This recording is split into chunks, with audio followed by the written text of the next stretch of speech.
Hello everyone, how are you? I am doctor Alka पाठक।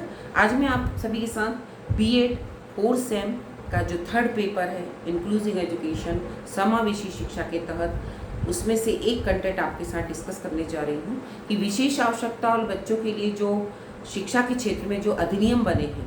अभी पिछली video में मैंने आपसे बात करी थी कि उनकी पॉलिसी के बारे में बात करी थी, उनकी स्कीम्स के बारे में बात करी थी, क्या क्या योजनाएं बनी हैं। आज मैं आपसे बात कर रही हूँ कौन कौन से एक्ट और कौन कौन से अधिनियम बने हैं आरटीई के तहत। तो इसमें जो पहला है वो शिक्षा का अधिकार अधिनियम जो 2009 बना है, शिक्षा का अधिकार अधिनियम 2009। तो इसमें जो बात करी थी उन्होंने, उसमें यही बात हुई थी जो कि 6 से 14 वर्ष तक के बच्चों के लिए, सभी के लिए निःशुल्क और अनिवार्य शिक्षा की बात कही है कि सभी बच्चों को शिक्षित किया जाए। इसके लिए ये चीज़ उन्होंने तैयार करी थी कि निःशुल्क एवं अनिवार्य शिक्षा।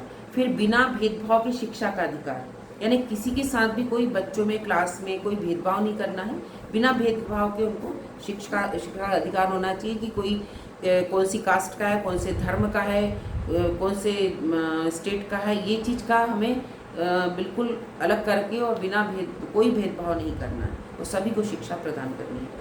फिर सेकंड इसमें दिव्यांगजन जो अधिनियम होता है, दिव्यांगजन के लिए जो अधिनियम बना है 2016 में, उसके तहत जो दिव्यांग बच्चे होते हैं, दिव्यांग बच्चों को समान एवं समावेशी शिक्षा का अधिकार होना चाहिए। जो भी बच्चे इस टाइप के हैं उनको समान अवसर दें और समावेशी शिक्षा का अधिकार दें कि सबके साथ बैठ के वो स्टडी कर सकें।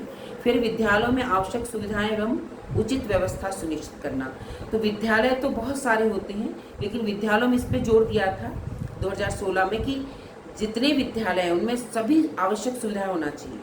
बच्चों को जो जो नीडेड लगती है पढ़ाई के साथ वो सारी सुविधाएं होना चाहिए और उसमें उचित व्यवस्था सुनिश्चित करना, व्यवस्था नहीं है तो होना चाहिए।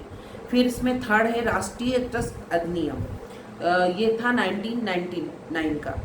तो इस अधिनियम में जो बताया था ऑटिज्म, सेरेबल और जो सेरेबल पॉलिसी है और बौद्धिक दिव्यांगता एवं बहु दिव्यांगता वाले व्यक्तियों के कल्याण और शिक्षा का बढ़ावा।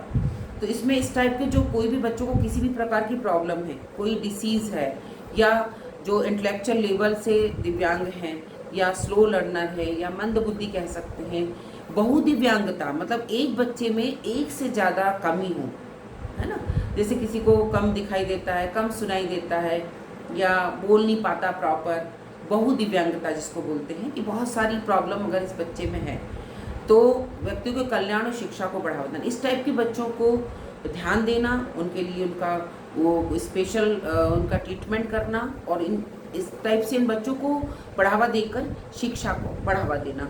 तो आज मैंने आपके साथ डिस्कस किया कि जो विशेष आवश्यकता वाले बच्चों के लिए जो अधिनियम बने शिक्षा के क्षेत्र में, उनके बारे में आपको जानकारी प्रदान करी। आज के लिए इतना ही। Thank you so much.